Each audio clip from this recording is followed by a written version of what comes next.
अगर election commission इस बात पर एडमेंट है कि चुनाव समय पर होगा, तो अब कोई दूसरा विकल्प भी नहीं है।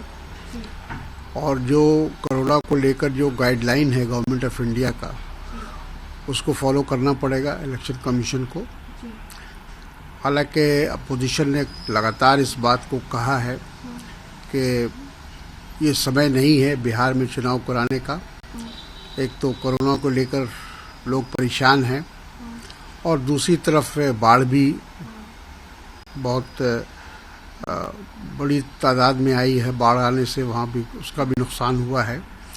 तो अगर इसकी तारीख आगे बढ़ा दी जाती, थोड़ा समय दे दिया जाता, तो हर तरह से वो सही होता, क्योंकि लोगों की जान को बचाना भी आवश्यक है और कोरोना का ख़तरा बिल्कुल अभी कम नहीं हुआ है।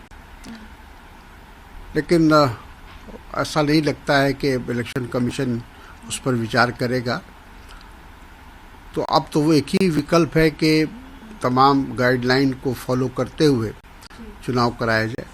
देखिए, ये बात, इसका ख़तरा तो बहुत पहले से था और राहुल गांधी जी ने इस बात को पहले ही बताया था और आगाह किया था प्रधानमंत्री को और देश को कि अगर हम लोगों ने प्रिकॉशन नहीं लिया, पहले से उसकी कोई तैयारी नहीं की, तो ये स्थिति बहुत ही भयानक होने वाली है, भयावह होने वाली है।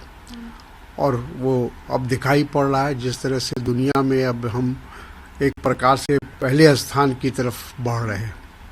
तो ये इस बात को दर्शाता है कि अगर समय रहते हुए अगर भारत सरकार ने उसकी तैयारी की होती, उसका सामना करने की पूरी जो उसका इंफ्रास्ट्रक्चर, उसकी जो ज़रूरत की चीज़ें थी, उसको मुहैया किया होता, तो शायद ये नौबत नहीं आती। न्यूज़ टॉप 9 रोज सुबह 7 बजे और शाम 7 बजे सिर्फ TV9 भारतवर्ष पर।